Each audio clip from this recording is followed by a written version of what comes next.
Good afternoon students, this is Rajpal in front of you बेटा। हम 9th class में आज और बहुत इंपॉर्टेंट लेक्चर है हमारा आज का, recoil velocity of a gun. बच्चा क्वेश्चन जरूर आएगा, 2 मार्क्स में आए या 3 मार्क्स में आए, पक्का आएगा, हर बार आता है हर एग्जाम्स में।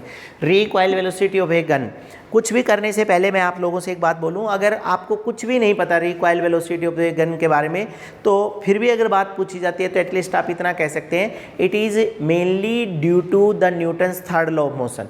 न्यूटन्स थर्ड लॉ के कारण ऐसा हो रहा है। लास्ट वीडियो में हमने न्यूटन्स थर्ड लॉ का डिस्क्रिप्शन दिया, तब भी आपको बोला था ये न्यूटन्स थर्ड लॉ के कारण है। अब बात आती है कि एक बार न्यूटन थर्ड लॉ को दोबारा से रिवाइज करवा दें, तो न्यूटन्स थर्ड लॉ में हम बोलते हैं action and reaction are equal and opposite but act on two different surfaces at the same time.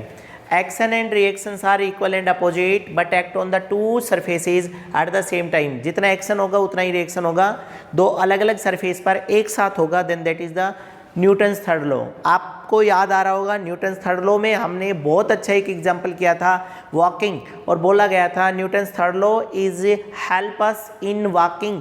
हमारे चलने के लिए न्यूटन्स थर्ड लॉ हमारी हेल्प करता है। और एक्सप्लेनेशन डिटेल दे दूं, हम बताते थे कि whenever we press the earth with our feet in backward direction, जब हम अपने पैरों से अर्थ को पीछे की तरफ धकेलते हैं, हम एक्शन कर रहे हैं पीछे, तो बदले में अर्थ हमारी बॉडी पर आगे की तरफ धक्का लगाती है, दैट इज द रिएक्शन। और इस तरह से हम चलने में कैपेबल है।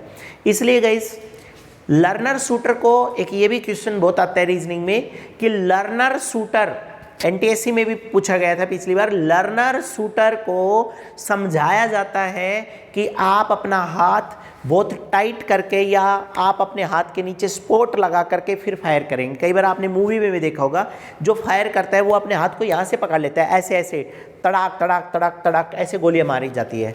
तो और जब भी कोई, आपने देखा होगा कि जब भी कोई शूट करता है तो अगर वो बिना हाथ को प्रोटेक्ट किए करता है, तब भी गाइस वो ऐसे करके बहुत ऐसे मजबूती से करता है। उसका कारण क्या है?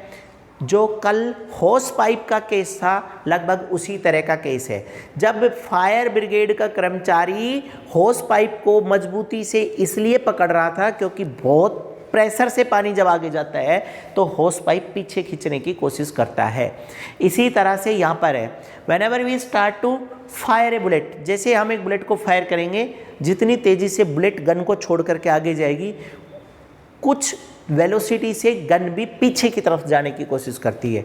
इसलिए गाइज एक तो क्वेश्चन ये बन गया कि लर्नर शूटर को हाथ टाइट रखने की ज़रूरत इसलिए होती है ताकि वो अपने हाथ को नीचे से सपोर्ट करके और फायर करे, ताकि उसका यहाँ से हाथ फ्रैक्चर ना हो।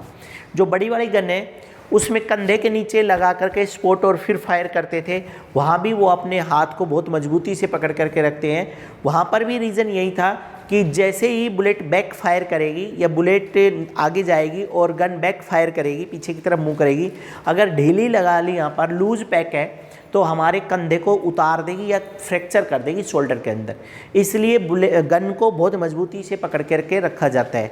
इसका मतलब ये हुआ कि इन दोनों एग्जाम्पल से ये तो बात कन्फर्म हो रही है कि बच्चा बुलेट फायर होने के बाद गन या रिवॉल्वर मूव करते हैं। हम भी वही बात बोल रहे हैं, recoil velocity of a gun, definition दी गई है, the velocity with which the gun move in opposite direction after firing. Firing के बाद जितनी वेलोसिटी से आपकी गन वापस जाएगी, then that is called as a recoil velocity of a gun. बहुत इंपॉर्टेंट कंसेप्ट है गाइज। हम तो ये भी कहते हैं कि आप हमें जो 1-2 बातें पूछें वो बता दो, हम आपको ये बता सकते हैं कि किसी की बॉडी में बुलेट लगी है तो उसका मास कितना है। मतलब हम 1-2 बातें आपसे पूछें, अगर कोई भी हमें ये बता दे कि वो चीज़ ऐसी रही है, तो हम ये बता देंगे कि किसी सब्जेक्ट के अगर बुलेट लगी है तो उस बुलेट का वजन कितना था, या ये भी बता सकते हैं कि बुलेट कितनी स्पीड से गई होगी। तो आप भी आज के बाद कैपेबल होंगे इन सारी चीज़ों को फाइंड आउट करने में। देखो बच्चा, एक बार ये गन है, इस गन के अंदर बुलेट है, मैंने थोड़ा सा जूम करके दिखाने की कोशिश की है। यहाँ लिखा है capital M be the mass of the gun, small m be the mass of the bullet, capital V recoil velocity of the gun and small b v the velocity of the bullet. अब कह रहे हैं before firing, fire होने से पहले, देखो fire होने से पहले बुलेट गन में है, बुलेट जा नहीं रही, बुलेट रेस्ट में है, तो गन भी रेस्ट में है। तो हमने बोला मोमेंटम ऑफ गन जो भी होगा, जब भी होगा, मास इनटू वेलोसिटी। और momentum of the bullet mass into velocity दोनों हो गया। अब कह रहे before firing bullet is in rest, bullet rest में है, बुलेट रेस्ट में है तो बुलेट है कहाँ? तो जवाब आता है कि बुलेट गन के अंदर है। तो बच्चा गन के अंदर है तो देखो mass into velocity of the gun plus mass into velocity of the bullet, और बुलेट गन के अंदर है और बुलेट फायर हो ही नहीं तो सब कुछ किसके बराबर हो गया? 0 के बराबर। आप इस फैक्टर को उधर ले जाओ तो mv is equal to minus mv, v इधर रख लो बाकी सब कुछ इधर, तो v is equal to minus mv by m। इस चीज़ को थोड़ा सा और सिंपल करें तो हमारे पास आ गया v is equal to minus p और नीचे लिख दिया है बुलेट अपॉन m और नीचे लिखा गया है गन, ताकि आप कंफ्यूज ना हो। ये देखो m इंटू वी और m इंटू वी है मोमेंटम ऑफ द बुलेट, इसीलिए बोला है, और मोमेंटम को p से लिखते हैं, momentum of the bullet upon mass. एक डेफिनेशन तो पहले बता दी, recoil velocity of a gun is that velocity with which the gun move in opposite direction after firing.